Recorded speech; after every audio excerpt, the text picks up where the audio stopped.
अध्याय 5 कर्मयोग कृष्ण भावना भावित कर्म।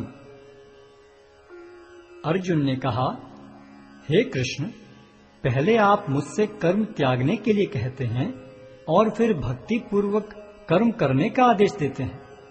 क्या आप अब कृपा करके निश्चित रूप से मुझे बताएंगे कि इन दोनों में से कौन अधिक लाभप्रद है? श्री भगवान ने उत्तर दिया, मुक्ति के लिए तो कर्म का परित्याग तथा भक्ति में कर्म दोनों ही उत्तम हैं, किंतु इन दोनों में से कर्म के परित्याग से भक्ति युक्त कर्म श्रेष्ठ है।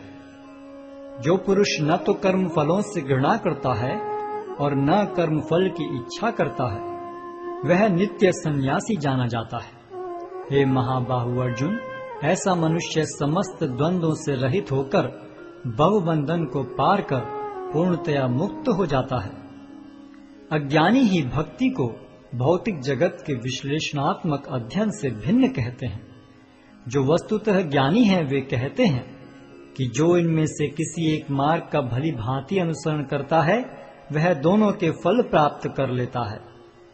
जो यह जानता है कि विश्लेषणात्मक अध्ययन द्वारा प्राप्त स्थान भक्ति द्वारा भी प्राप्त किया जा सकता है, और इस तरह जो सांख्य योग तथा भक्ति योग को एक समान देखता है वही वस्तुओं को यथारूप में देखता है। भक्ति में लगे बिना केवल समस्त कर्मों का परित्याग करने से कोई सुखी नहीं बन सकता, परंतु भक्ति में लगा हुआ विचारवान व्यक्ति शीघ्र ही परमेश्वर को प्राप्त कर लेता है। जो भक्ति भाव से कर्म करता है, जो विशुद्ध आत्मा है और अपने मन तथा इंद्रियों को वश में रखता है, वह सबों को प्रिय होता है और सभी लोग उसे प्रिय होते हैं। ऐसा व्यक्ति कर्म करता हुआ भी कभी नहीं बंधता। दिव्य भावनामृत युक्त पुरुष देखते, सुनते, स्पर्श करते, सूंघते, खाते, चलते फिरते, सोते तथा श्वास लेते हुए भी अपने अंतर में सदैव यही जानता रहता है कि वास्तव में वह कुछ भी नहीं करता।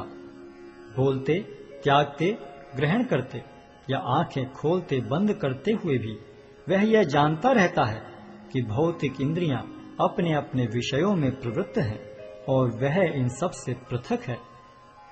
जो व्यक्ति कर्म फलों को परमेश्वर को समर्पित करके आसक्ति रहित होकर अपना कर्म करता है, वह पाप कर्मों से उसी प्रकार अप्रभावित रहता है जिस प्रकार कमल पत्र जल से अस्पृश रहता है। योगी जन आसक्ति रहित होकर शरीर, मन, बुद्धि तथा इंद्रियों के द्वारा भी केवल शुद्धि के लिए कर्म करते हैं। निश्चल भक्त शुद्ध शांति प्राप्त करता है, क्योंकि वह समस्त कर्मफल मुझे अर्पित कर देता है। किंतु जो व्यक्ति भगवान से युक्त नहीं है और जो अपने श्रम का फल कामी है, वह बंध जाता है। जब देहधारी जीवात्मा अपनी प्रकृति को वश में कर लेता है और मन से समस्त कर्मों का परित्याग कर देता है, तब वह 9 द्वारों वाले नगर में बिना कुछ किए कराए सुखपूर्वक रहता है। शरीर रूपी नगर का स्वामी देहधारी जीवात्मा न तो कर्म का सृजन करता है, न लोगों को कर्म करने के लिए प्रेरित करता है, न ही कर्म फल की रचना करता है। यह सब तो प्रकृति के गुणों द्वारा ही किया जाता है। परमेश्वर न तो किसी के पापों को ग्रहण करता है न पुण्यों को, किंतु सारे देहधारी जीव उस अज्ञान के कारण मोहग्रस्त रहते हैं जो उनके वास्तविक ज्ञान को आच्छादित किए रहता है। किंतु जब कोई उस ज्ञान से प्रबुद्ध होता है जिससे अविद्या का विनाश होता है, तो उसके ज्ञान से सब कुछ उसी तरह प्रकट हो जाता है जैसे दिन में सूर्य से सारी वस्तुएं प्रकाशित हो जाती हैं। जब मनुष्य की बुद्धि, मन, श्रद्धा तथा शरण सब कुछ भगवान में स्थिर हो जाते हैं, तभी वह पूर्ण ज्ञान द्वारा समस्त कलमश से शुद्ध होता है और मुक्ति के पथ पर अग्रसर होता है।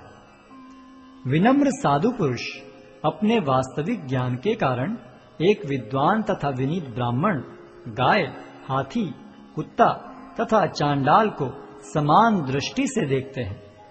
जिनके मन एकत्व तथा समता में स्थिर हैं, उन्होंने जन्म तथा मृत्यु के बंधनों को पहले ही जीत लिया है। वे ब्रह्म के समान निर्दोष हैं और सदा ब्रह्म में ही स्थित रहते हैं। जो न तो प्रिय वस्तु को पाकर हर्षित होता है और न अप्रिय को पाकर विचलित होता है, जो स्थिर बुद्धि है, जो मोह रहित है और भगवद विद्या को जानने वाला है, वह पहले से ही ब्रह्म में स्थित रहता है। ऐसा मुक्त पुरुष भौतिक इंद्रिय सुख की ओर आकृष्ट नहीं होता, अपितु सदैव समाधि में रहकर अपने अंतर में आनंद का अनुभव करता है। इस प्रकार स्वरूप सिद्ध व्यक्ति पर ब्रह्म में एकाग्र चित्त होने के कारण असीम सुख भोगता है। बुद्धिमान मनुष्य दुख के कारणों में भाग नहीं लेता, जो कि भौतिक इंद्रियों के संसर्ग से उत्पन्न होते हैं। हे कुंती पुत्र, ऐसे भोगों का आदि तथा अंत होता है, अतः चतुर व्यक्ति उनमें आनंद नहीं लेता। यदि इस शरीर को त्यागने के पूर्व कोई मनुष्य इंद्रियों के वेगों को सहन करने तथा इच्छा एवं क्रोध के वेग को रोकने में समर्थ होता है, तो वह इस संसार में सुखी रह सकता है। जो अंतःकरण में सुख का अनुभव करता है, जो कर्मठ है और अंतःकरण में ही रमण करता है तथा जिसका लक्ष्य अंतर्मुखी होता है, वह सचमुच पूर्ण योगी है।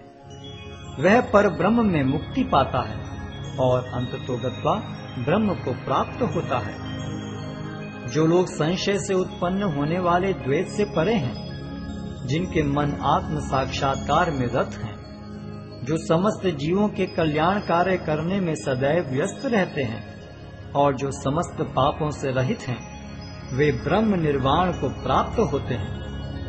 जो क्रोध तथा समस्त भौतिक इच्छाओं से रहित हैं, जो स्वरूप सिद्ध आत्म संयमी हैं और संसिद्धि के लिए निरंतर प्रयास करते हैं, उनकी मुक्ति निकट भविष्य में सुनिश्चित है। समस्त इंद्रिय विषयों को बाहर करके, दृष्टि को बाहों के मध्य में केंद्रित करके, प्राण तथा पान वायु को नथुनों के भीतर रोककर और इस तरह मन, इंद्रियों तथा बुद्धि को वश में करके जो मोक्ष को लक्ष्य बनाता है, वह योगी इच्छा, भय तथा क्रोध से रहित हो जाता है। जो निरंतर इस अवस्था में रहता है, वह अवश्य ही मुक्त है। मुझे समस्त यज्ञों तथा तपस्याओं का परम भोक्ता, समस्त लोकों तथा देवताओं का परमेश्वर एवं समस्त जीवों का उपकारी एवं हितैषी जानकर मेरे भावनामृत से पूर्ण पुरुष भौतिक दुखों से शांति लाभ करता है।